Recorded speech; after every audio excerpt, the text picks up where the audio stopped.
Ensuite, une fois que vous avez votre deuxième bloc là sur la page 2, on va faire le chaînage avec le premier bloc. Donc sur le premier bloc, vous avez le petit signe plus qui indique qu'on a du texte en excès. Vous cliquez sur ce signe plus. Le curseur est chargé de texte.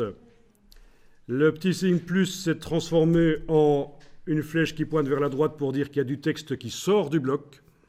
Et maintenant, vous survolez le bloc de la page 2. Vous avez une icône de chaîne qui apparaît quand vous survolez. Non, j'ai pas ça. Et vous cliquez. Donc j'annule et je répète. Vous cliquez sur le bloc de la première page, vous avez un signe plus qui est là, vous allez cliquer sur le signe plus.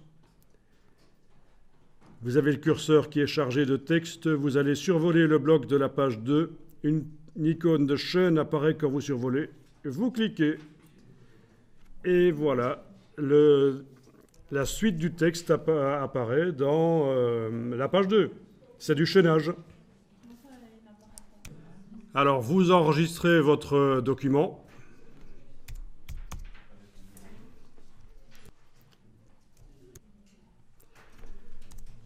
Alors, on va utiliser les styles de bloc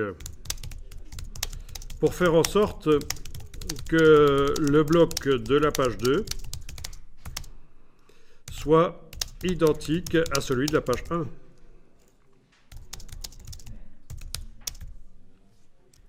Alors on y va. On fait déjà faire apparaître les styles de bloc. Menu fenêtre, style, style d'objet. Menu fenêtre, style, style d'objet.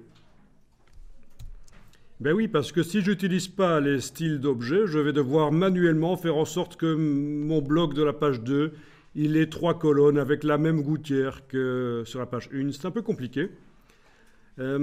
Alors allons-y par les styles. Si je dois gérer plein de pages, ce serait quand même plus simple. Donc, vous avez fait apparaître la palette des styles d'objets. Vous allez sélectionner avec la flèche noire le bloc de la page 1 et il va servir à générer le style, ce bloc. Donc, le bloc de la page 1 est sélectionné avec la flèche noire. Vous avez la palette style d'objet. Vous allez dans le menu de la palette style d'objet. Vous demandez nouveau style d'objet. Et là, je vais indiquer que c'est un bloc à 3 colonnes de texte. Attention, quand vous créez des styles, toujours désactiver les parentés de style, c'est-à-dire que à l'endroit où il est indiqué ici d'après, il faut toujours indiquer sans.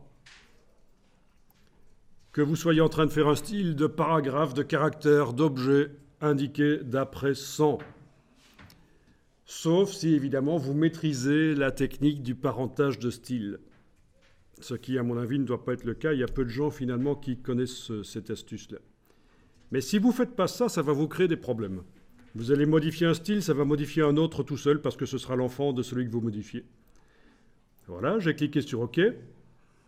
Est-ce que vous avez le bloc actuellement activé qui utilise maintenant le style qu'il vient de créer ? Eh bien, si ce n'est pas le cas, vous cliquez sur le style. C'est parce que l'option « Appliquer le style à la sélection » n'était pas cochée dans votre boîte. Et donc, il faut manuellement attribuer le style bloc à 3 colonnes de texte à ce bloc-ci. Il vient de générer le style et il l'utilise. À partir de là, je vais sur la deuxième page, je sélectionne avec la flèche noire le bloc et je lui attribue le style bloc à 3 colonnes de texte. Et voilà, forcément. Alors, j'ai vu qu'il y en a certains qui avaient des ombres. Elles ont disparu, là, les ombres sous le texte. D'accord, c'était lié à un autre style qui était actuellement utilisé par le bloc et qui avait un effet d'ombre, ce qui est évidemment assez atroce, sauf pour des titres peut-être. Et encore,